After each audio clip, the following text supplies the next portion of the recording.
Lo invito a que abra su Biblia en Apocalipsis capítulo 3, en el versículo 1 al 7, al 6. Apocalipsis 3, 1 al 6. Continuamos con la serie El propósito de la iglesia. Este tema es el número 14. Se titula La iglesia que parecía viva, pero estaba muerta. Esto se va a poner tremendo. ¿Ya lo tiene?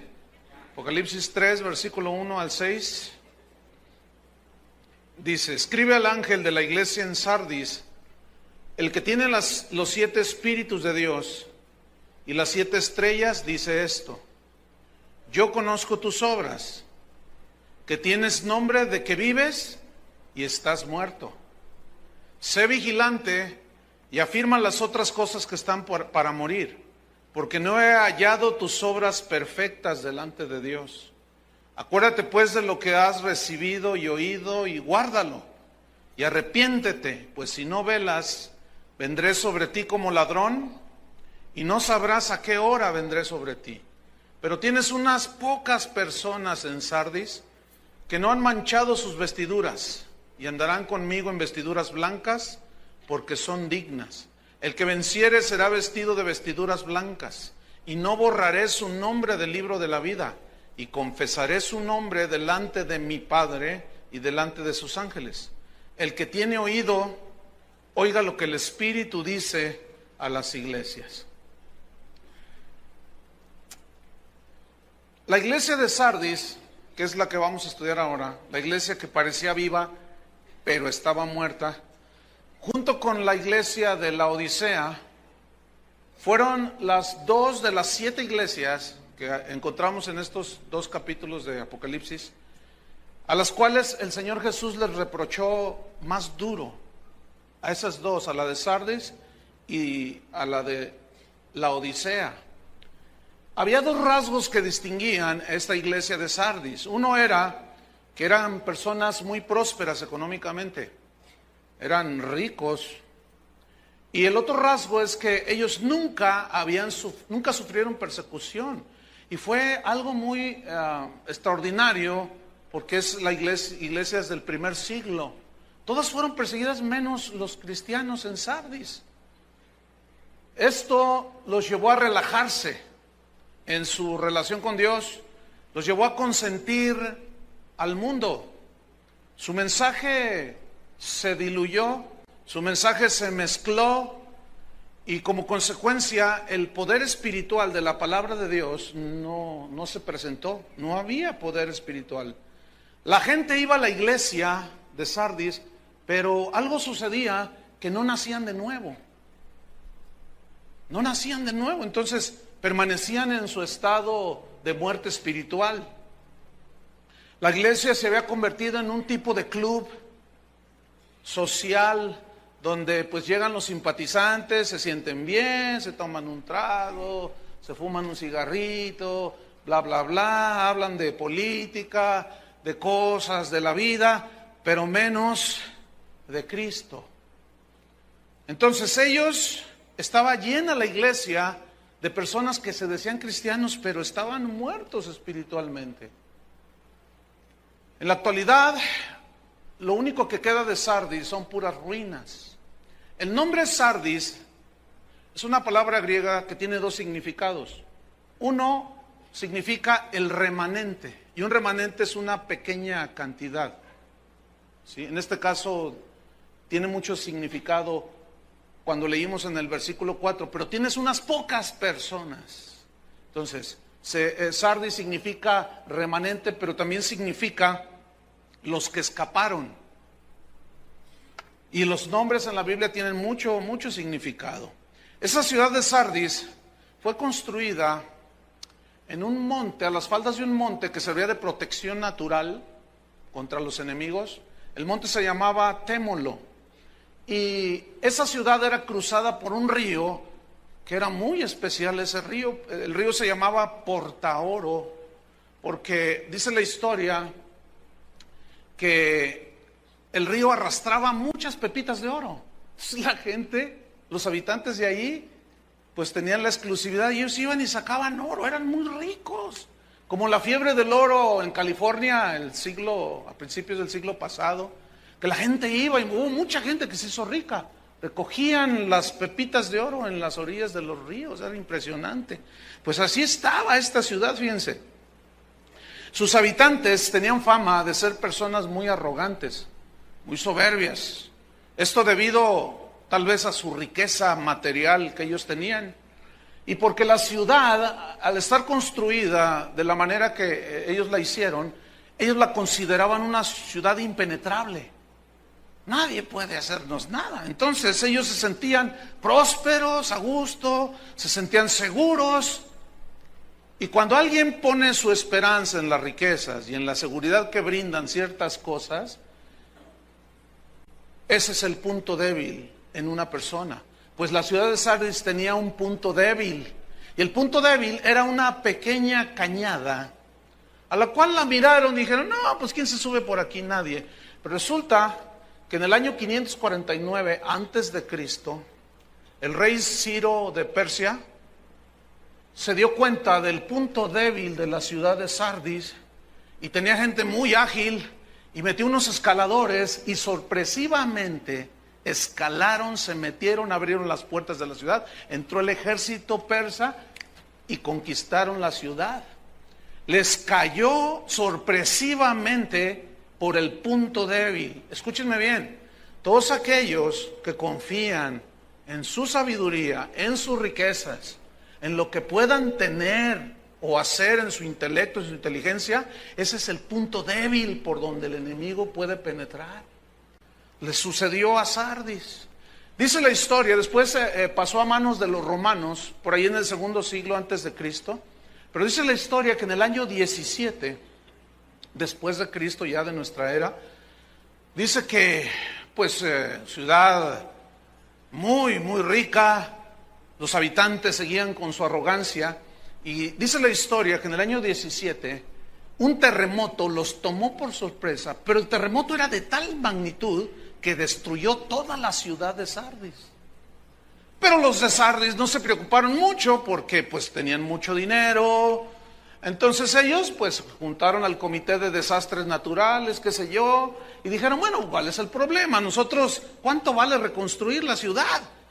Hicieron un proyecto impresionante y en 10 años reconstruyeron toda una ciudad. Imagínate, impresionante. Pero el dato sorpresivamente les cayó un terremoto, les sobrevino un terremoto, alguien que nadie imaginaba, lo cual nos habla cuando Cristo dice aquí, yo vendré como ladrón, o sea, cuando menos se da cuenta la persona, en su seguridad, en su bonanza, el Señor vendrá y se arreglará cuentas. Ellos adoraban a una diosa que era Demeter, se llamaba Demeter, que significa en griego la madre de los dioses, de las diosas, perdón.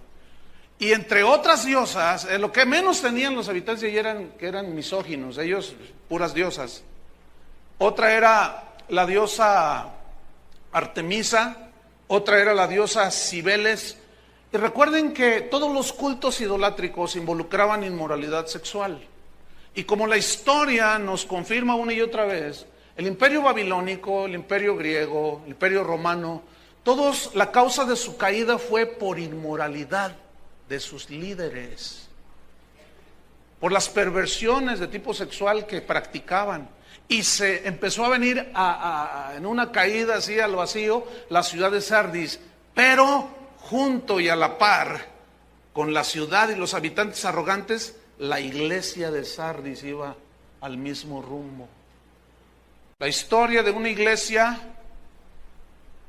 que decía que estaba viva, pero estaba muerta. Vamos al versículo 1 del capítulo 3. Dice, escribe al ángel de la iglesia en Sardis. ¿Quién es el ángel? El pastor de la iglesia. ¿Quién es el pastor? El responsable de lo que suceda en cualquier iglesia que se diga que es cristiana. Todo lo bueno, lo malo y lo regular, lo que suceda, lo que pase, lo que se enseña, el responsable directo es el pastor. y le escribe esta carta al pastor para que él se los lea a los demás también. Versículo 1 dice, el que tiene los 7 espíritus de Dios, dice esto. El 7 en la Biblia es el número completo. Dice la Biblia que el 6 es el número del hombre, porque el hombre fue creado en el 6º día. Y el 7 es mayor que el 6, entonces el 7 simboliza a Dios, de su totalidad. Entonces el 7 al ser mayor que el 6, habla de que Dios está siempre sobre la creación y sobre el hombre. Entonces cuando dice aquí los 7 espíritus de Dios, es una alusión al Espíritu Santo, al Espíritu eterno, al Espíritu todopoderoso, al único Espíritu que es capaz de infundir vida al que está muerto espiritualmente. El Espíritu Santo es el único que imparte la vida, que puede impartir la vida a una persona que está muerta espiritualmente. El Espíritu Santo es el único que imparte la vida de Cristo en los creyentes y los hace crecer y madurar a través de la palabra de Dios. Fue el Espíritu Santo el que puso una semilla en el vientre de una mujer llamada María, y lo que nació de ella fue el santo ser que nosotros adoramos, Cristo encarnado, la luz vino al mundo. Fue el Espíritu Santo el que tomó el mensaje de la predicación de la palabra y nos engendró, nos sopló el aliento de vida a nosotros los que hemos creído. Entonces, el que tiene el Espíritu Santo, Dios Padre, Dios Hijo, Dios Espíritu Santo, todo el poder concentrado. Los 3 son uno, sabemos. Entonces dice, el que tiene todo el poder y que lo ejecuta a través del Espíritu Santo, y el que tiene las 7 estrellas, estoy en el versículo 1, sígame ahí, ponga sus ojos en la Biblia. Y el que tiene las 7 estrellas dice esto. ¿Por qué dice 7 estrellas? Mire, para nosotros no tiene mucho sentido, pero cuando leemos el contexto histórico y cultural de los habitantes de Sardis, como que nos da más luz al respecto. Resulta que los habitantes de Sardis eran fieles creyentes de que los planetas guiaban sus vidas. Venus, Júpiter, Saturno. Las estrellas eran las que marcaban el destino de los sardinos. No sé si está correcto eso. Sardis, los sardinos, los sardonianos, no sé. Entonces ellos creían que las estrellas los guiaban, les predecían el futuro. Entonces cuando Cristo les dice, el que tiene las 7 estrellas, o sea, el creador de esos planetas y esas estrellas en las cuales ustedes creen falsamente que los guían, que les trazan el destino, pues fíjense que yo las tengo aquí porque yo las hice. Entonces lo que está diciendo Cristo allí es muy simple, es muy sencillo. Está diciendo que Cristo tiene todo el control de todas las cosas como creador. Y que Él es el único que tiene en sus manos el destino de las personas. Por eso, dice, el que tiene las 7 estrellas, dice eso. Les repito, para nosotros no tiene mucho sentido, pero cuando ya estudiamos cuáles eran acuérdense que todos los mensajes a las iglesias había unos rasgos que los distinguían, que eran muy particulares en ese momento. Entonces dice, el que tiene las 7 estrellas dice esto: yo conozco tus obras, le dice. Sé lo que haces, te conozco. Sé lo que piensas, sé lo que sientes, sé quién eres. Y luego le dice en el mismo versículo 1, te conozco, dice, que tienes nombre de que vives y estás muerto.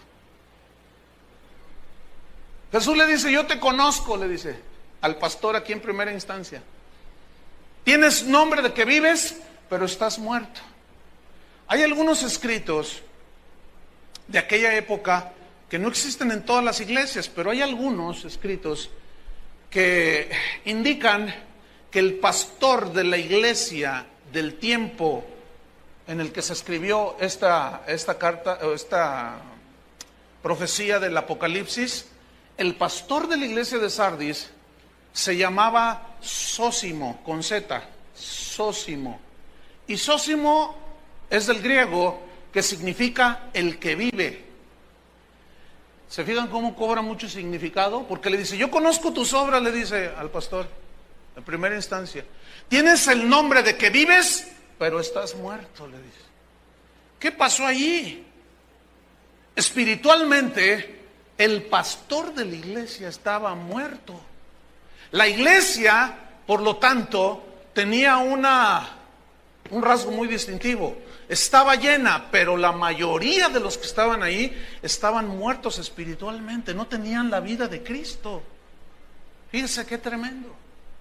Yo le hago una pregunta. ¿Usted cree que sea posible que un pastor esté predicando en una iglesia y no sea nacido de nuevo? Aquí está el ejemplo. Hace unos 6 meses, un grupo de estudiantes de la escuela bíblica fueron a hacer un viaje misionero. Se fueron hacia el norte de la República y los recibió, a un grupito los recibió una iglesia donde el pastor pues amablemente los recibió y los puso a servir, y el pastor estaba contento con el servicio de los estudiantes. Entonces les dijo, bueno, miren, yo no tenía planeado, pero quiero que uno de ustedes predique el domingo. Entonces entre ellos hablaron, ¿quién? No, pues tú, no, pues tú. Finalmente le echaron la pelotita a un joven de aquí. Entonces le dijeron, él dijo, pues yo tengo que orar porque no tengo que decirles. Dice que se metió a su cuarto, él me contó a mí, y se metió a su cuarto y empezó a orar, Señor, dame una palabra. Dice, leía, abría la Biblia y nada, Señor, mañana tengo que predicarles a la iglesia, dame una palabra. Y dice que Dios le habló y le dijo, ¿qué predicó el pastor el domingo pasado? Y yo había predicado sobre lo que significa nacer de nuevo. Dice, pues habló de nacer de nuevo, lo que significa. Dijo, háblales de eso. Yo la traía fresca esa enseñanza. Entonces pues ya más o menos hice unas notas allí para no perderme. Y el domingo prediqué sobre el nuevo nacimiento. Cuando hago el llamado para los que quieren arrepentirse, para ser nuevas criaturas, me dicen los hermanos, ¿quién cree que pasó, pastor? ¿Quién? No lo va a creer. ¿Quién? El pastor. ¿Cómo que el pastor? El pastor fue el primero que pasó llorando, con las manos levantadas y llorando y diciendo, a mí nunca me habían dicho que yo tenía que nacer de nuevo, hazme el favor. A mí nunca me habían dicho que tenía yo que arrepentirme. ¡Wow! ¿Cómo creen que está esa iglesia? ¿Alguien así puede impartir vida? Otro amigo que tengo, que él es un maestro de la Biblia, dice que lo invitaron a una convención para pastores y había un buen número, varios cientos de ellos. Y dice que Dios le dijo, háblales del nuevo nacimiento. Pero Señor, háblales del nuevo nacimiento. Y les habló. Y algunos dicen que lo miraban así como diciendo, pues ¿qué le pasa a este? ¿Cómo nosotros somos pastores? ¿Cómo nos está hablando del nuevo nacimiento? Pero me dice, pero Chuy, dice, cuando hice el llamado a los pastores que no habían nacido de nuevo, pasaron más de 40. Imagínense nomás. Qué impresionante está esto. Sósimo. Hay muchos sósimos. Muchos cristianos sósimos que parece que están vivos, pero no están vivos. Están muertos. Hacen mucho ruido, pero no están vivos. Qué impresionante. A mí me impresionó esto. El pastor de la iglesia de Sardis no era nacido de nuevo. Entonces las predicaciones de Sósimo, ¿de qué quería que hablara Sósimo? Si la Biblia dice que las cosas del Espíritu no se entienden con la mente carnal, porque la mente natural no percibe las cosas que son del Espíritu de Dios. Entonces, ¿de qué hablaba Sósimo? Si no tenía vida Sósimo, el pobre Sósimo. Tal vez seguramente eran de ese tipo de conferencias motivacionales donde la gente dice, vamos hacia el éxito. Sí, tú eres un vencedor, campeón. A lo mejor eran de ese tipo de conferencias dentro de una iglesia que nada más emocionan, nada más exacerban las emociones de la gente. Ay, sentí re bonito, pero nunca nacieron de nuevo. Se quedaron nada más en las emociones, pero nunca nacieron de nuevo. A lo mejor les habló de la escalera del éxito en la vida. A lo mejor les hablaba del bienestar, de la prosperidad. Y ellos decían, ay, qué bendecidos estamos. hasta los ríos. Esas sí eran pepitas de oro de a de veras. Oh, no, pues nosotros estamos súper bendecidos, pero estaban muertos espiritualmente. Entonces la iglesia, por lo tanto, no tenía vida. Hacían congresos, hacían eventos, hacían conciertos, pero nomás hacían ruido. No estaban vivos para con Dios. Fíjense qué tremendo. Pregunta: ¿podríamos pensar entonces que puede haber iglesias que hasta nombres bonitos tienen nombre de que viven, pero están muertos? Sí. Alguien ha dicho que las 7 iglesias del Apocalipsis, muchos teólogos dan esta introducción al mensaje de las 7 iglesias, como el 7 es el número perfecto, hablan de todo lo que la iglesia experimentará a través de la historia, desde que Cristo la fundó hasta que Él venga por ella. Y hablan y dicen que este es el tipo de Sardis tipifica a todas aquellas iglesias, a todos aquellos líderes y a todos aquellos que se dicen cristianos, pero no son cristianos. El hecho de venir a una iglesia cristiana no te hace cristiano, porque entonces si así fuera tú te metes una cochera y te haces coche. O sea, que el hábito, como dice la Biblia, el hábito no hace al monje. No por el hecho de que alguien viene a una iglesia cristiana es automáticamente cristiano. No, eso no hace al cristiano. Déjeme darle 10 rasgos, características de un pastor sósimo y de una iglesia sósimo, que dice que está vivo, pero está muerto. Número 1, los predicadores sósimos son personas extravagantes. Son personas arrogantes, como los de Sardis. Son personas presumidas, presumen sus yates, presumen sus jets, donde viajan alrededor del mundo predicando el evangelio. Ellos lo llaman el evangelio, pero usted los oye y dice: no, ese no es el evangelio. Mire, hay auditorios, aunque usted no lo crea, donde cuando ya va a salir el predicador, hacen unas rampas hidráulicas hacia atrás. Entonces el predicador se mete por atrás y luego ya apretan un botoncito, lo prenden luces, y sale así, y sale el pastor. ¿De veras? ¿En serio? Mire por el pescadito. Qué increíble, ¿no? Presumen sus trajes de $1,000, sus corbatas de $300. Su vida es muy extravagante, como los de Sardis. Fíjense qué tremendo. Otro rasgo es que tienen ellos un espíritu mesiánico. ¿Qué es esto? Que se creen la última Coca-Cola en el desierto, el último vaso de agua en el desierto. Ellos se creen los únicos depositarios de la verdad cuando Cristo se revela al que lo busca. ¿Sí o no? Fíjense, estoy leyendo un libro interesantísimo sobre la vida de cristianos a través de la historia del cristianismo. Es un libro bien interesante, porque allí habla de gente como de los padres de la iglesia, de Lutero, y son como pequeñas biografías y pequeños relatos acerca de su vida y algunos pensamientos. Pero para mi sorpresa, debo confesarlo, he estado leyendo algunos que es, por ejemplo, San Bernardo.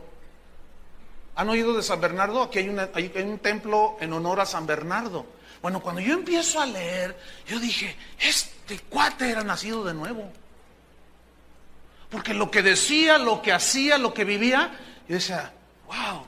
Entonces, para mí es muy claro, yo no tengo ningún problema en creer y estar seguro de que Dios se puede revelar al que le busca donde estén, ¿sí o no? La prueba está aquí en la Biblia. Unos pocos en Sardis que estaban para llorar, pero había unos pocos que habían nacido de nuevo. Entonces cada vez me doy cuenta más y más, pero esta gente no, esta gente piensa que si no estás en mi iglesia te vas al infierno, dicen. Yo soy el apóstol de esta ciudad, dice. El apóstol, no dicen un apóstol. Es muy diferente a decir soy un apóstol, porque uno ya habla de que hay otros más. 1, 2, 3, 4, 5, 6. Y el apóstol es que no hay otro. Entonces cuando usted diga, con ustedes, el siervo de Dios, aguas con eso. ¿Cómo que el siervo? ¿Que no hay otros? No, él es el siervo, él es el apóstol. Esos son, tienen esos rasgos ahora. Una de sus características más fuertes de ese tipo de sósimos y de iglesias que la Biblia está descubriendo aquí, es que las enseñanzas de esos sósimos y las enseñanzas que hay en esas iglesias carecen de mensajes de verdadero contenido espiritual. No hay Biblia allí, uno que otro versículo maquillado, pero no hay verdadero alimento espiritual, como dijo Pedro. Deseen como niños la leche espiritual no adulterada, la palabra de Dios, para que por ella crezcáis para salvación. Entonces, como Sósimo, ¿qué podía predicar Sósimo si no conocía al Señor? Tenía que predicar puras cosas motivacionales y puras cosas de ese tipo. Les voy a dar un curso de superación personal. Curso de superación personal. En la iglesia. Entonces, mensajes carentes de un verdadero contenido espiritual. Mensajes que son sin ton y son. Predican un chorizo. Chorizo viene del griego, es en serio. Chorizo significa en partes. Y predican un chorizo, predican durante la reunión un chorizo, predican de todo así, un chorizón. No tiene sentido lo que dicen. Y luego la gente piensa que porque estos gritan mucho, están bien ungidos. Y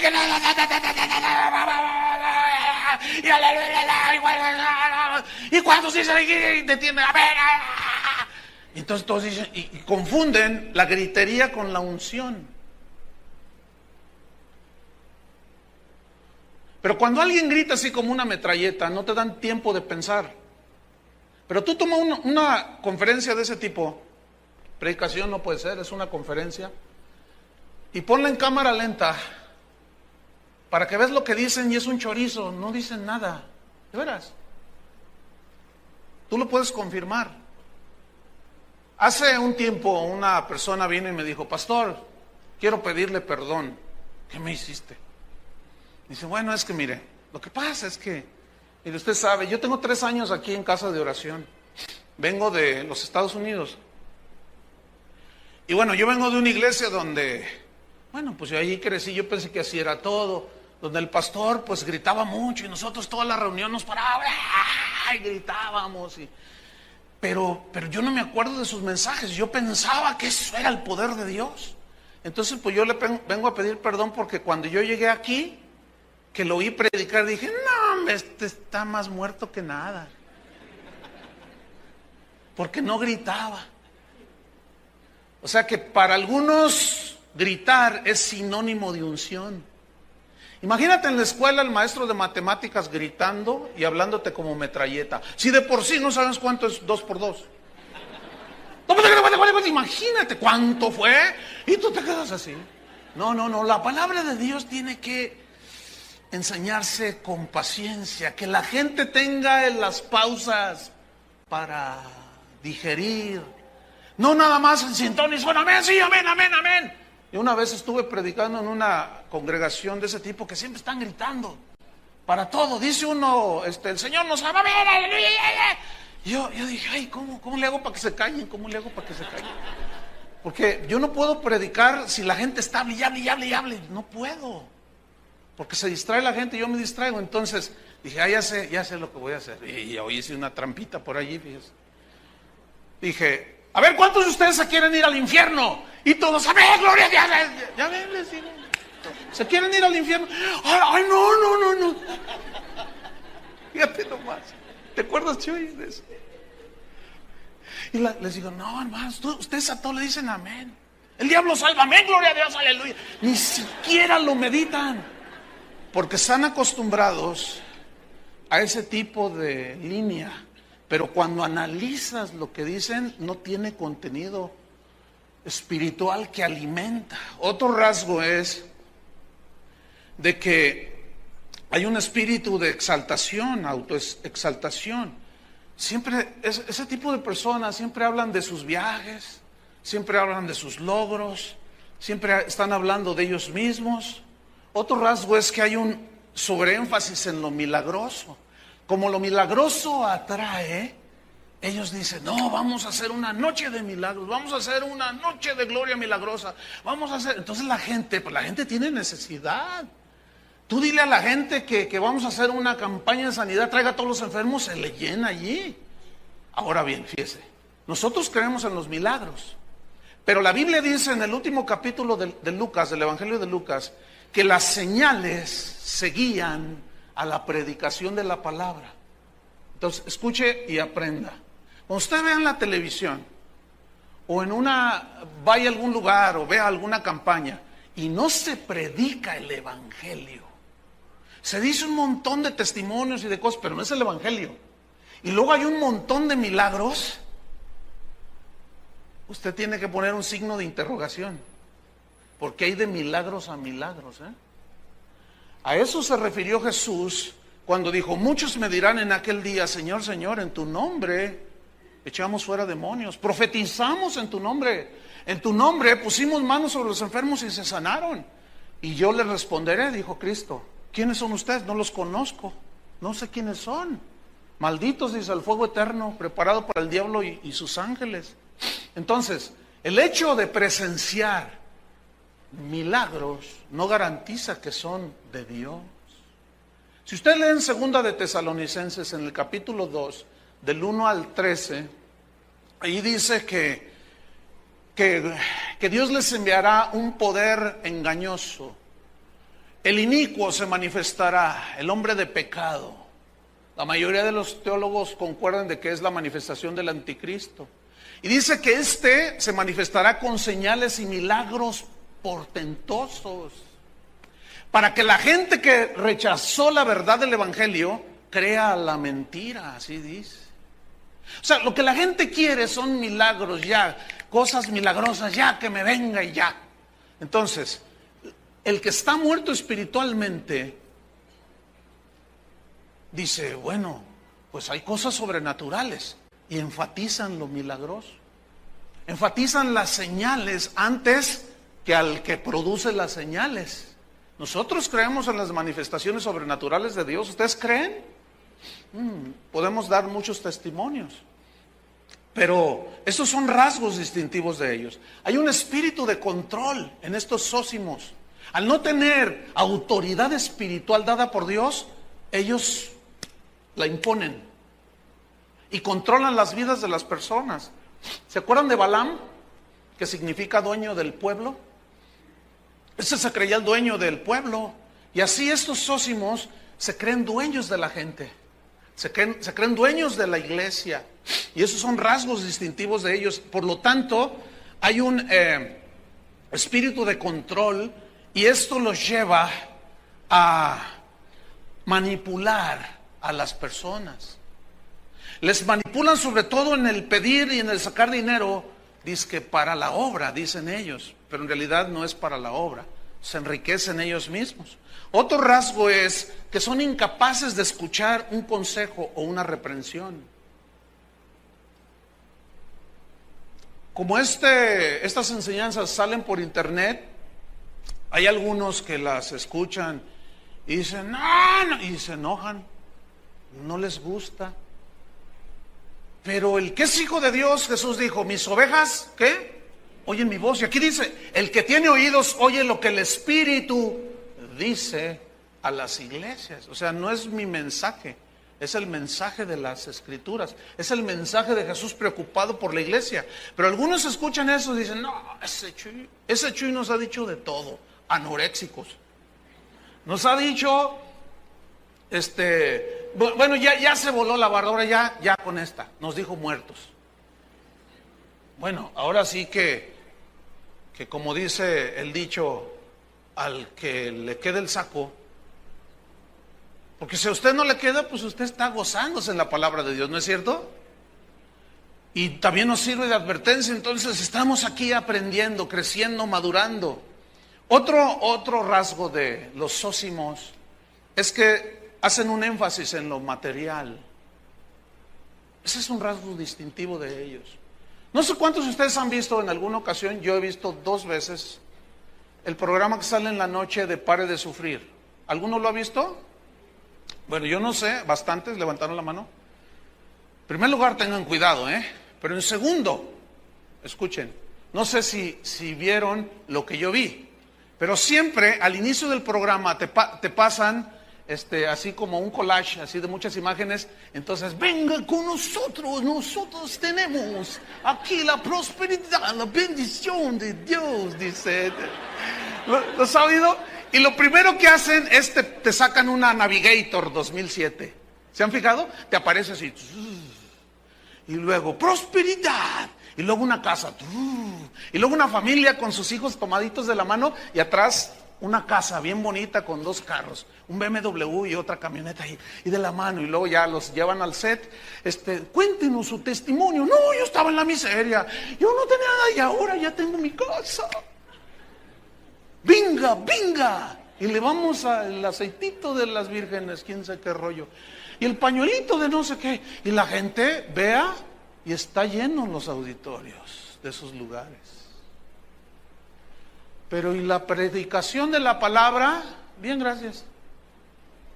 Otro rasgo es que hay un énfasis en profecías, en sueños, en visiones y en experiencias místicas. Fíjese que el apóstol Pedro tuvo una experiencia personal espiritual. Dice que él estaba sentado, que él estaba orando en la azotea. ¿Se acuerdan en Hechos? Y dice que de pronto le vino un éxtasis. Y la palabra éxtasis habla de una visión espiritual. Y dice que él vio un lienzo que descendía del cielo. ¿Se acuerdan de esa parte? Y que había animales ahí. Y Dios y Jesús le dijo: Pedro, mata y come. Y yo dije: no, yo soy judío, yo nunca he comido animales inmundos. No, lo que yo limpié no lo llames tú común, le dice. Y era un mensaje del Señor a Pedro de que lo iba a mandar a predicar a los gentiles. Esa era la simbología. Entonces, Pablo también tuvo una experiencia que se fue al tercer cielo. Pero escuchen bien, Pablo dijo: a mí me fue prohibido decirles mi experiencia allá en el cielo. Y Pedro nunca mencionó acerca de esa experiencia religiosa, espiritual, nunca la contó, nunca dijo nada. ¿Saben por qué? Porque todo lo que son sueños, visiones, profecías y experiencias personales son subjetivas. Ahora, aclaro, nosotros creemos que hay sueños que vienen de Dios, que en Hechos 2 dice, capítulo 2. Nosotros creemos que hay visiones que vienen de Dios. Nosotros creemos que hay sueños que provienen de Dios. Pero si esos sueños y esas experiencias espirituales contradicen la Biblia, no son de Dios. Es muy simple, es sencillo. Porque si la profecía y los sueños fueran 100% seguros de que provienen de Dios, entonces ¿por qué Pablo dijo: juzguen las profecías, retengan lo bueno y desechen lo malo? ¿No dice así? Entonces, ¿por qué Dios en el capítulo 23 de Jeremías, que leímos la reunión pasada, ¿se acuerdan? Condenó a los que soñé, profecía, visión. ¿Por qué? Porque hablaban de su propio corazón. Es decir, hay un elemento peligroso en todo lo que son visiones, revelaciones, sueños. ¿Por qué? Porque ahí es donde se puede meter el enemigo engañando. Entonces, imagínate a alguien no nacido de nuevo, metido en la iglesia y luego vi visión. ¿Visión de qué? Soñé, ¿qué soñaste? Palabra de Jehová. ¿Cuál palabra? Lo que te dicen. Entonces tú dices: no, a ver, se comió 10 tortas ahogadas anoche y está delirando. Entonces ellos hacen un sobreénfasis en las experiencias místicas, se vuelven místicos. Y saben que Pablo en la epístola a los Colosenses atacó muy fuerte el misticismo, pero fuerte. Porque las experiencias personales son subjetivas, repito, y esas no deben de ir por delante. Entonces todos aquellos testimonios de que me fui al cielo, de que me fui al infierno, de que no sé qué. Un día me regaló alguien: oiga, pastor, escuche esto. Y eran de unos jóvenes que supuestamente se habían ido al infierno. Entonces que andaban allí viajando por el infierno, viendo todos los tormentos y veían al diablo rojo y no sé cuánto. Entonces pues yo lo estaba escuchando. Entonces de repente dice, entonces yo iba por el infierno. Está narrando una muchacha allí. Dice, yo iba ahí en el infierno, en el mismo vientre del infierno. Entonces me encontré una señora que se me hacía más o menos conocida, dice. Y estaba como descarnada y sufría, pero era un tormento. Entonces yo le dije, ¿y tú por qué estás aquí? Y ella me contestó, es que no diezmaba. ¿Cuántos oyeron ese testimonio? Levanten la mano. Mire, hay algunos. Bastantes. ¿Cómo es que corren esos discos? ¿Saben por qué tienen tanta aceptación? Porque son bien místicos. ¡Ay, sube el infierno! Pero escuchen la barrabasada que está diciendo. ¿De cuándo acá pagar diezmos te mete al cielo? Por el amor de Dios. Si la salvación no es por obras, es por fe. Entonces, si así fuera, los que no diezman aquí se van a ir al infierno. Está asegurada. Y allá vas a estar todo desencarnado. No, hermano, tengan mucho cuidado. Entonces, todo eso, fíjese, es continuo cuando entran llamadas aquí, y el viernes entró una, de una persona que quería venir a dar su tremendo testimonio.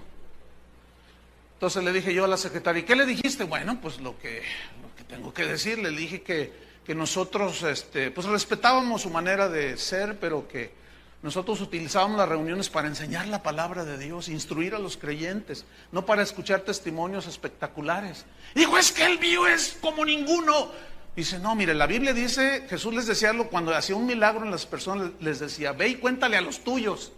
Vaya y cuéntales allá afuera, aquí adentro ya somos cristianos.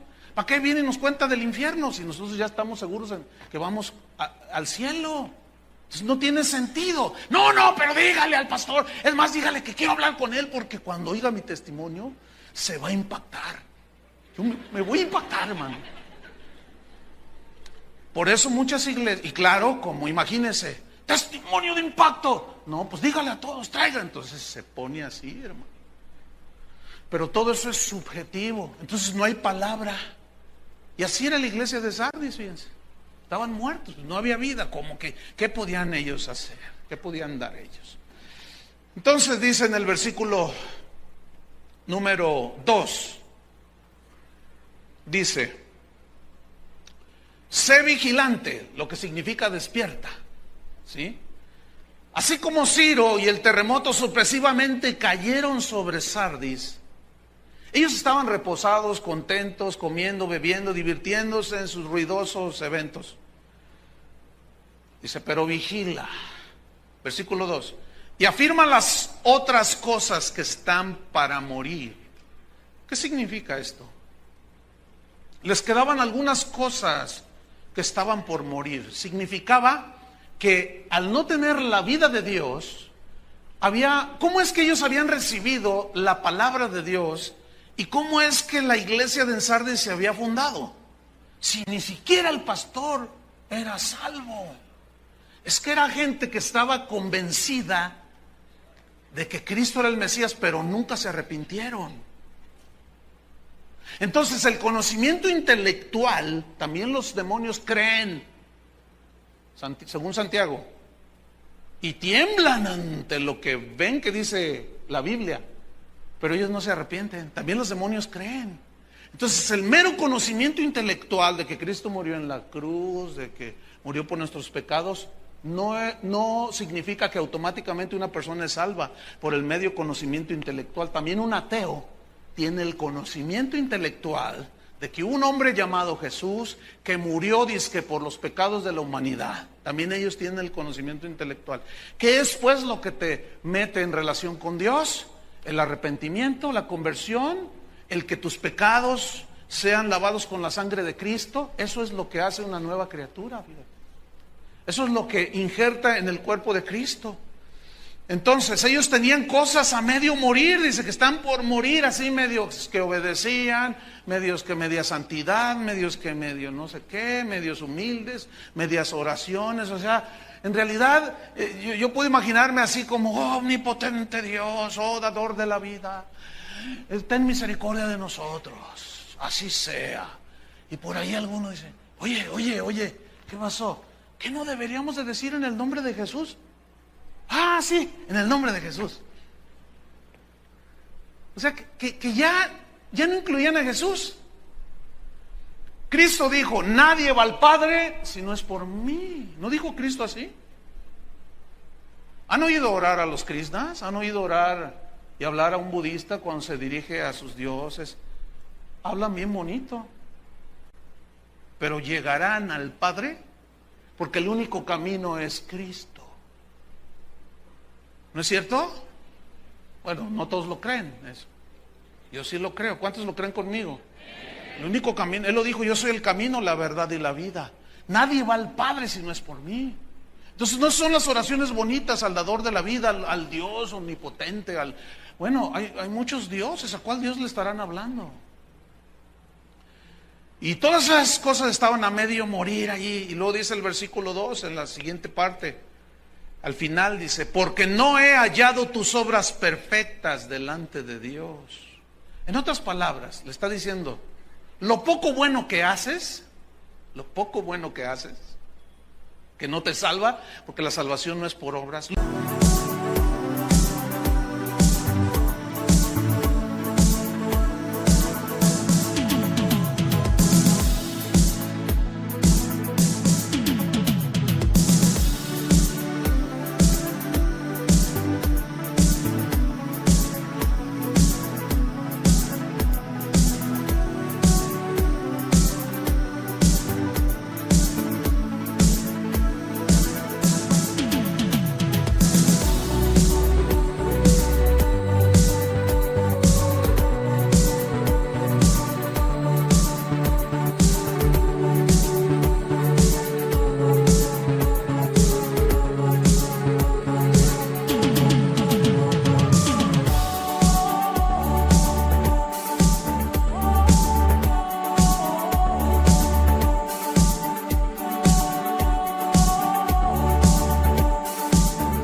Lo haces para tu gloria. Lo haces para demostrarles a los demás que tú también puedes. Tu motivación de lo que haces es solo para inflar más tu ego. Lo que tú haces, sí, haces muchas cosas que aparentan ser para Dios. Tienen apariencia de piedad, pero niegas su eficacia, porque no hay eficacia. Ay, todo esto lo haces para recibir las alabanzas de los hombres. Y mi mente va hacia el capítulo 5, 6 y 7 de Mateo. El Sermón del Monte. Sermón del Monte. Jesús les dice, mira, tú cuando ores, no seas como los hipócritas, que oran de pie en las sinagogas y en las esquinas para ser vistos de los hombres. De cierto te digo que ya tienen su recompensa. Hay gente que hasta algunos, hasta con cierto reclamo, oiga pastor, ¿usted por qué cuando va a predicar no ora? ¿Se fijan que yo no oro antes de predicar? ¿Ya se fijaron? ¡Ay, sacrilegio! ¿De dónde sacan eso? Yo oro en mi casa. Ahora, no significa que alguien que hace una oración en público es un hipócrita. No. Lo que Jesús está condenando es la actitud de que véanme, oh, aleluya. Pero allá ni en su casa oran, pero se paran cuando la gente los ve y ponen carita de San Bernardo, que ese sí fue cristiano de a de veras. Pero como el Señor conoce a los suyos, y les dice, mas tú cuando ores, entra a tu Padre que está en lo secreto, allá donde nadie te ve. No tienes que exhibirte con nadie. Y tu Padre que ve en lo secreto te va a recompensar en público. Entonces lo que Jesús está condenando es la actitud del corazón. Y tú cuando ayunes, dice, cuando vosotros ayunéis, no seas como aquellos hipócritas que demudan sus rostros. Fíjate, ahí va. ¿Qué tienes, hermano? Ay, hermano, estoy en un ayuno de 40 días y 40 noches. Entonces ya te apantallaron. Pero ¿cómo? Estoy teniendo unas revelaciones, pero ay, qué duro. Ay, pero pues ahí te encargo que ores por mí, porque no es fácil la guerra, no es fácil la lucha. Estoy teniendo muchos ataques. ¿Y en qué día vas? Voy en el 7º. Y Jesús dice, no seas como los hipócritas que demudan sus rostros para mostrar a los hombres que ayunan, dice. Pero tú cuando ayunes, báñate. Tú cuando ayunes, les dijo Jesús, lávate la cara, ponte aceite en la cabeza, en el cabello, que se vea brillosito, así. Era la brillantina de aquel tiempo, ¿no? El gel. Mira, date tu manita de gato. No seas como los hipócritas que no, tú no muestres a los hombres que ayunan. Porque el que hace eso ya tiene su recompensa. No, más tú cuando ayunes, mira, lávate el rostro y todo, y ponte contento. Porque tu Padre que ve en lo secreto te va a recompensar en público. Mira, cuando hagas un bien a alguien, no toques trompeta delante de todos. No hables de tu generosidad. No digas, es que yo. No, mira, cuando tú des una ofrenda, una limosna, que no sepa tu mano derecha lo que hace tu izquierda y viceversa. Hablando de que tiene que ser en secreto. No, ya sería el colmo de que sacaran el chequezote de 3 metros, ¿verdad? Como le hacen en Televisa, ¿no? Donación para los niños con cáncer, ¿sí? Aquí está, 15 millones y todo. Sí, es que somos re buenos, sí. Esa es su recompensa. Hermanos, la diferencia es enorme de un nacido de nuevo con un no nacido de nuevo. Es muy amplia la diferencia, ¿no es cierto? Y ahí me puedo tener, ya hablé yo bastante en la serie El Verdadero Evangelio sobre cómo seamos diferentes. ¿Se acuerdan de eso? Pero nada más esto viene como una ilustración de lo que yo les estoy diciendo. No he hallado tus obras perfectas delante de Dios. Está muerto, ¿qué va a producir? Alguien que está muerto no puede producir vida. Versículo 3. Acuérdate pues de lo que has recibido y oído. Acuérdate, dice. ¿Pero qué significa esto? De lo que ellos habían recibido y oído. Ahora, yo pregunto, ¿qué habían recibido y qué habían oído? El verdadero evangelio. Pero nada más lo aceptaron de una manera intelectual. Y les dice, acuérdate del verdadero mensaje del evangelio. No se te olvide lo que significa ser verdadero discípulo de Jesús. ¿Saben que el concepto de ser discípulo de Jesús en el siglo XXI está tan diluido que todo lo han reducido a lo siguiente? Si quieres entregar tu vida a Cristo, levanta tu mano. Oh, los ángeles están teniendo un fiestón ahorita. Porque la Biblia dice que hay una fiesta cuando un pecador se arrepiente. ¿Cómo sabes que se está arrepintiendo que levantó la mano? Porque si no hubo predicación, si hubo, el Señor quiere darte un buen negocio, el Señor quiere darte todas las... No, pues todos quieren recibir a Cristo. El hecho de levantar el dedo, como los diputados en el Congreso, cuando se aprueban ellos mismos el gasto discrecional, y se gastan todas, pues todos levantan la mano, ¿no? Pues sí les conviene.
¿Te imaginas? Escúchame bien. Yo no recuerdo haber oído algo así. El que quiera ser de Cristo, que se niegue a sí mismo, que someta toda su voluntad. Ya no vas a hacer lo que te da tu gana. Levanta la mano el que quiere. ¿Quién va a querer? Pero resulta que eso es ser verdadero discípulo. Jesús lo dijo, ¿no es cierto? Todo el que no tome su cruz cada día, venga en pos de mí, se niega a sí mismo, no puede ser mi discípulo. No, el concepto de discípulo está tan diluido, ahorita es bien light. Hasta el diablo levanta la mano. No, hermanos, es muchísimo más que eso. Por eso Jesús le dijo, acuérdate de lo que has oído, de lo que has recibido. ¿Dónde está el mensaje de la cruz en tus mensajes? ¿Dónde está la cruz? ¿Dónde está el mensaje de la cruz? ¿Dónde está el Cristo crucificado? ¿Dónde está tu mensaje de arrepentimiento? ¿Dónde está tu mensaje de separación del mundo? ¿Dónde está? ¿Dónde está, Sósimo? Ah, bueno, pues es... No tenía mensaje, Sósimo. Acuérdate pues de lo que has recibido y oído y guárdalo, lo dice en el versículo 3. Y guárdalo y arrepiéntete, le dice.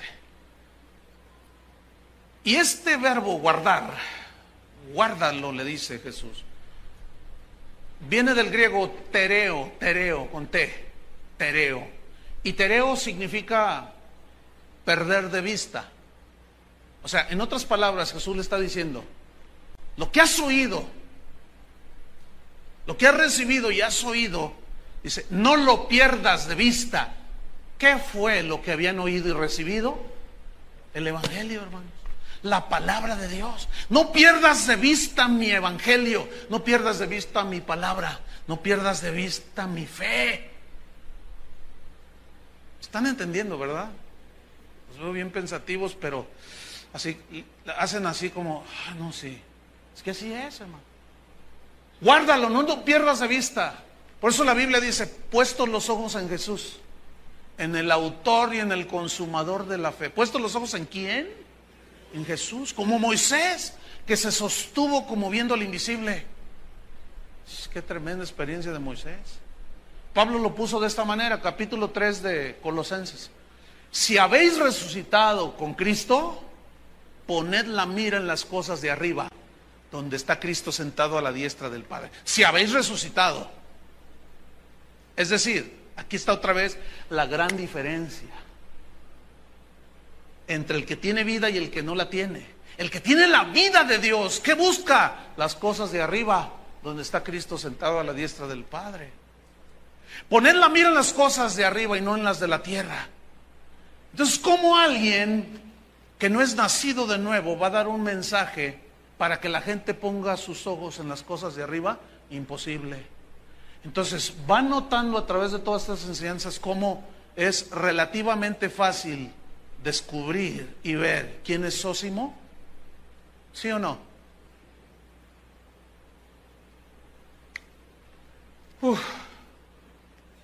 Todos aquellos mensajes que te arraiguen aquí a la tierra son terrenales.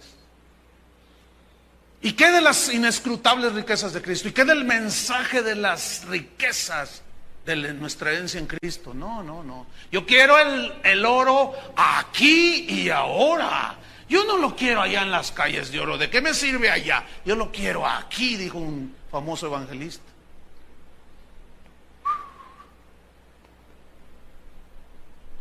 Qué tremendo.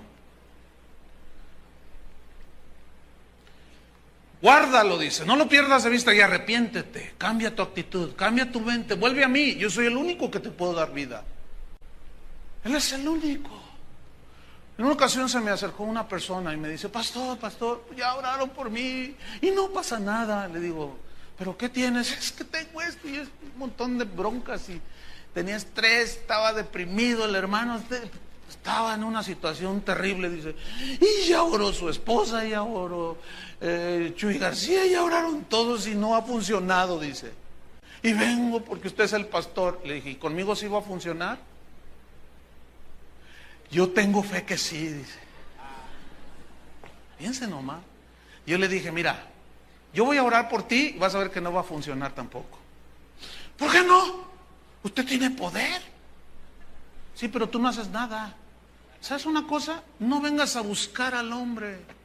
Nosotros no tenemos en nosotros mismos nada más un mensaje que te puede dar vida, pero nosotros mismos vida no hay para impartírtela. No sé si me explico. El único que la puede dar es Jesús a través del Espíritu Santo. Yo le dije, ¿ya hiciste lo que te aconsejó mi esposa? Le dije a este hermano. Y me dice, no, pues es que, ¿qué? Entonces yo le dije, mira, no voy a orar por ti, ve y métete a tu cuarto allá en lo secreto. ¿Cuánto tienes de cristiano? 10 años. Y en 10 años, bueno, dice, le dije, ¿escuchaste el mensaje? Dice, sí. Dice, ay, por cierto, pues describió totalmente mi vida, dice. Ah, entonces no has hecho nada. O sea, yo no puedo creer por ti. Qué bueno sería eso, ¿no? Que yo pueda arrepentirme por algunos. Ya me hubiera súper arrepentido por algunos. Que nomás no se arrepienten y siguen igual. Y creen que porque vienen aquí ya son cristianos. Tienes nombre de que vives, pero estás muerto. Ay. Ahora sí que como dijo aquel, ¿verdad? Uf y recontra uf.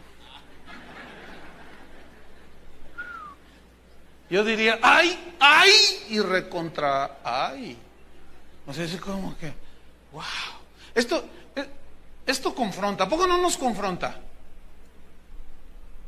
Por eso a muchos no les gusta. Pero vamos sobre el final, versículo 3 al final. Pues si no velas, vendré a ti como ladrón. ¿Cómo llegó Ciro? ¿Cómo llegó el terremoto? ¿No avisó? Velar aquí significa levantarse de la muerte. En otras palabras, si tú no atiendes al llamado de arrepentimiento, no puedes tener vida eterna. Puedes tener convencimiento intelectual, pero no vida eterna. Si no lo haces, vendré a ti sorpresivamente como ladrón. Versículo 3 al final.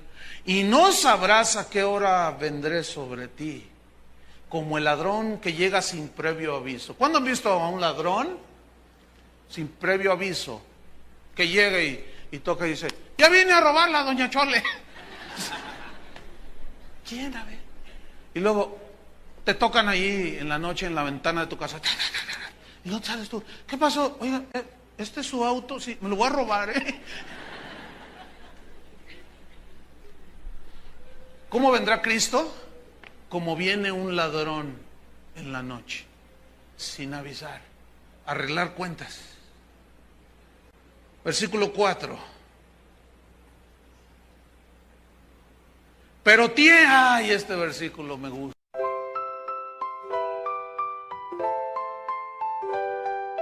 Lakefront breeze whispers your name. City lights dancing in neon flame. Heartbeats quick in a sweet refrain. Your laugh cuts through the summer rain. Electric dreams in your eyes so bright. Bassist grooves with all his might. Holding hands beneath the Willis Towers light. This windy city feels just right. The Navy Pier Ferris wheel spins above. As the music takes control, whispers of love. Oh darling, this magic won't fade. Beneath the stars, a love parade. With you by my side, unafraid. Magic's real, forever we stay. Guitar solo sings sweet serenade. Your voice is honey, love's sweet parade. Chicago blues melt away the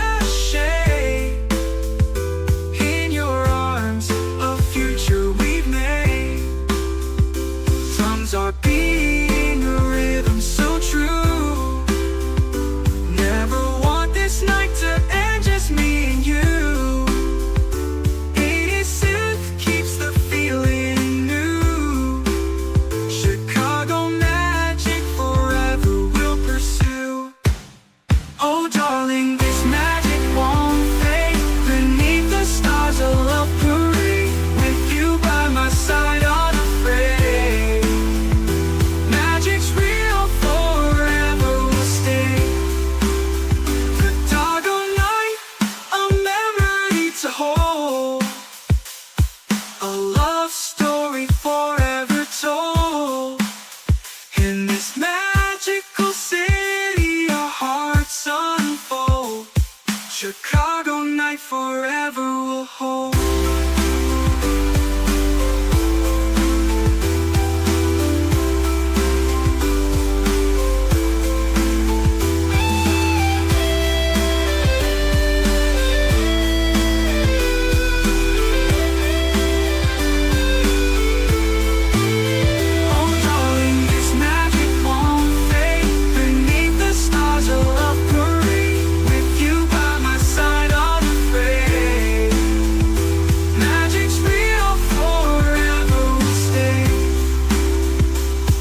Chicago night forever will hold.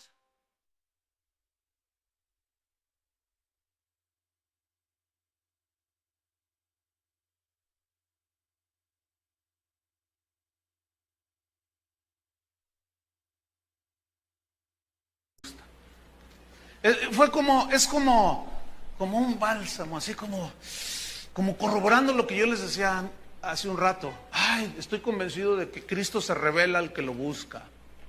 Y el que a mí viene, dijo él, no lo echo fuera. Y me gusta este versículo.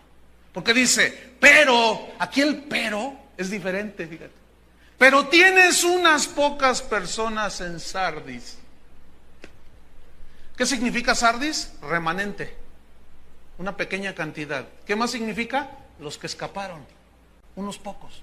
Pero tienes unos pocas personas en Sardis. Pocas personas, hermano. Pocas personas.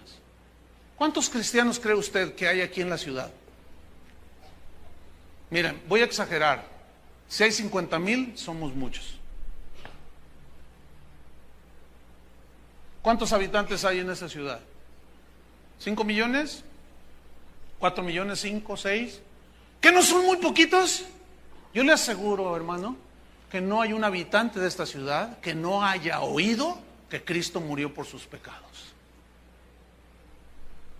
De una o de otra manera. Pero lo han oído. Lo han escuchado. ¿Pero por qué son poquitos? Porque no todos quieren arrepentirse de la vida que llevan. No les importa a Dios, ellos quieren su bienestar. Quieren estar como los de Sardis. ¿Por qué somos pocos, hermano? Es más, Jesús lo profetizó. Dijo, porque ancha es la puerta. ¿Se acuerdan? Y espacioso el camino que lleva a la perdición. Y muchos son los que caminan por ese camino. Pero la puerta angosta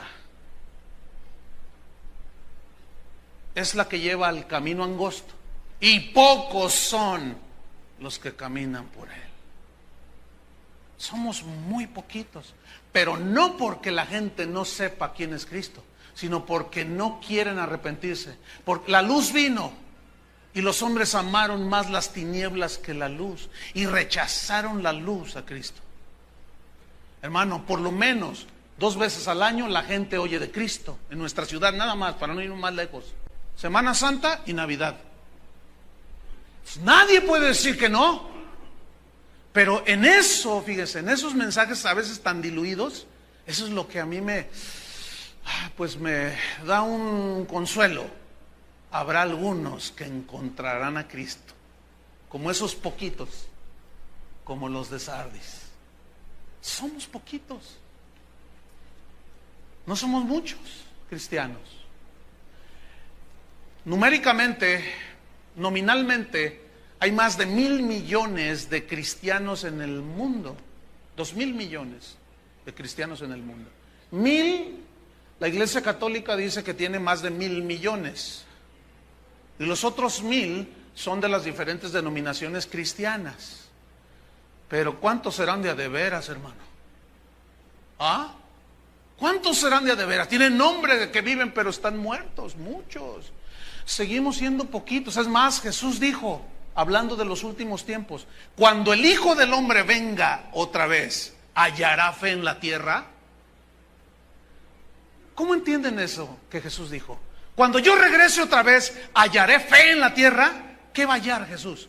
Porque como en los días de Noé, así será la venida del Hijo del Hombre. Que vivían comiendo, bebiéndose, casándose y dándose en casamiento, que ya hace un tiempo explicamos esto. Habla de todos los excesos posibles, como en los días de Noé. Y no entendieron hasta que el diluvio se los llevó a todos. ¿Cuántos se salvaron en el arca? Poquitos. Dios no tiene la culpa, hermanos. Él no quiere que ninguno perezca, sino que todos se arrepientan. Pero no puede forzar a nadie. Él no te va a forzar. Recibes el mensaje, pero eso es un asunto tuyo, ya. Finaliza pues, estos pocos, dice, estos pocos no han manchado sus vestiduras. O sea, habían sido nacidos de nuevo, habían lavado sus pecados en la sangre del Cordero y no se habían manchado. Dice, y estos andarán conmigo en vestiduras blancas, porque son dignos, dice. Es decir, aquí digno significa fueron lavados por la sangre de Cristo. Son verdaderos hijos de Dios. En el versículo 5 termina diciendo, el que venciere, aquí significa el que nace de nuevo. Porque la siguiente frase del versículo te lo confirma. El que venciere será vestido de vestiduras blancas. Nadie puede vestirse de vestiduras blancas si el Señor no limpia su vida con su sangre. ¿Estamos de acuerdo? Dice, y no borraré su nombre del libro de la vida. No borraré su nombre del libro de la vida. Otra vez, esta es una frase que para nosotros no tiene mucho significado. Pero cuando los de Sardis escucharon esto, resulta que en la ciudad de Sardis tenía un registro de cada uno de los habitantes. Todos los que nacían anotaban su nombre allí. Todos los que llegaban de otras ciudades iban a un tipo registro civil y anotaban su nombre en un libro allí. Cuando algún habitante de Sardis moría, lo borraban del libro. Ya no está aquí. Cuando un habitante de Sardis se iba a otra ciudad como Pérgamo, tenía obligación de ir a reportarlo. Y lo borraban del libro. ¿Están entendiendo? Entonces cuando Jesús dice, el que lava sus vestidos, lo escribiré jamás dice, borraré su nombre del libro de la vida. Y esta frase, no borraré, significa jamás, que jamás tu nombre, una vez escrito en el libro de la vida del Cordero, será borrado. Jamás. Seguridad en Cristo, seguridad de nuestra salvación. Algunas personas a veces vienen y me dicen, pastor,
tengo 3 meses viniendo aquí, quiero ser miembro de esta congregación. Ah, bienvenido.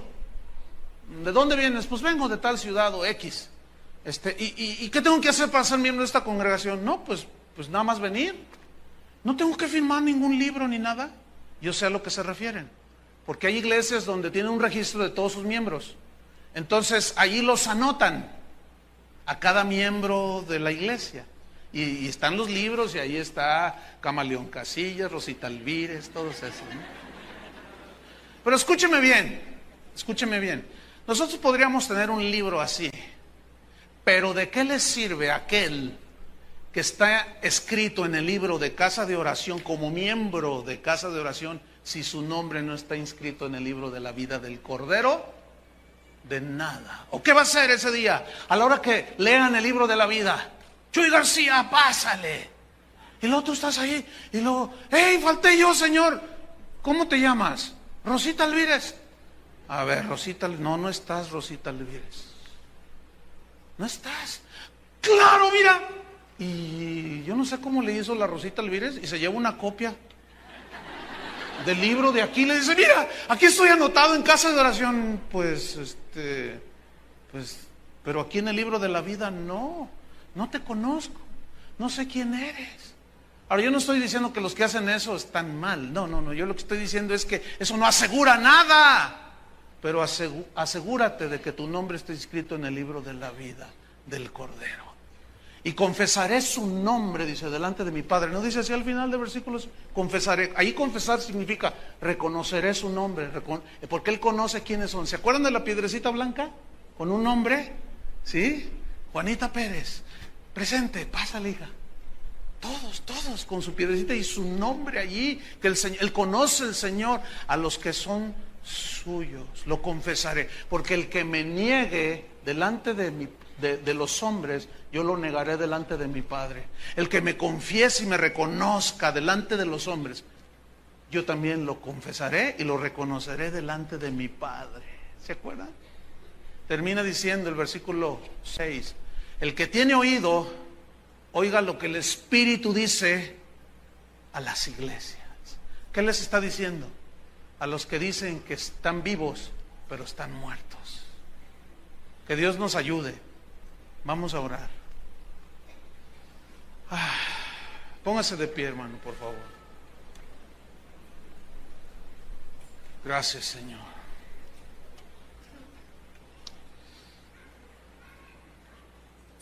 Padre, tú nos conoces lo que hay en nuestro corazón, conoces nuestras obras, conoces todo de nosotros.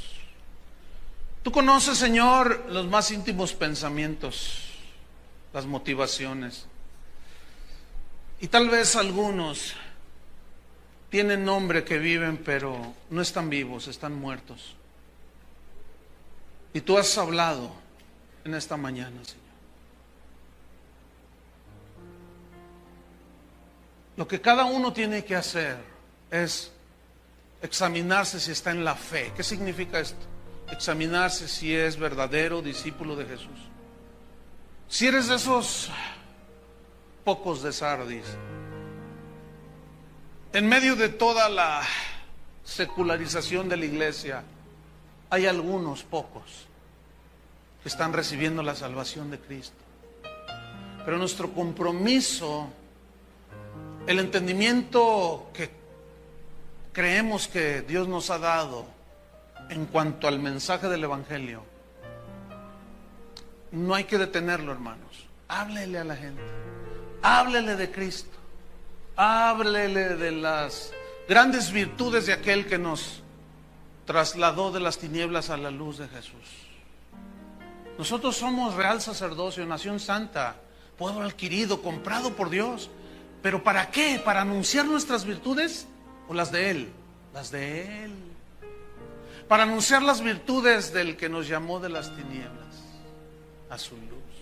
Nuestro mensaje debe ser siempre Cristo, siempre debe ser la palabra de Dios. Esa es la única manera, hermano, en que la gente puede recibir a Cristo y arrepentirse verdaderamente. Pero hago un llamado a aquellos que tienen un conocimiento intelectual, pero no son nacidos de Dios. No voy a hacer un llamado así que pone la mano en alto, no. Lo que les voy a pedir es que lleguen a su casa, como dijo Jesús, y oren al Padre que está en lo secreto. Y allí en lo secreto descubre todo tu corazón. Él ya lo conoce, pero Él necesita que tú lo reconozcas. Y dile, Señor, no puedo sin ti. No puedo sin ti. Ya basta de fingimientos. No puedo más. Soy de lo peor. Soy un pecador, Señor. Lávame con tu sangre preciosa. Confiésale tus pecados. Arrepiéntate, que te duela haber ofendido a Dios. Entonces es más seguro que así tú seas una nueva criatura. Padre, te damos gracias. Oramos, Señor, por aquellos que están en liderazgo, que no son nacidos de nuevo. por aquellos que van a las iglesias y no han nacido de nuevo, porque los mensajes, las conferencias que ellos escuchan no son palabra de Dios, son otras cosas imposibles de darles vida. Oramos, Señor, para que se despierten de entre los muertos y que los alumbre Cristo. Tú dijiste, Señor, que las puertas del infierno, de la muerte, no prevalecerían contra la iglesia. Y la prueba es de que aún en Sardis unos pocos tenían vestiduras blancas. Y eso habla de la infinita misericordia y bondad hacia aquellos que humildemente reconocen que Cristo es el Señor. Padre, guárdanos, ten misericordia de nosotros. Sigue enseñándonos. Queremos ser verdaderos discípulos de Cristo, sometidos a tu voluntad. Que nada nos aparte de tus caminos, Señor. Como hoy en la alabanza cantamos tanto acerca de la palabra,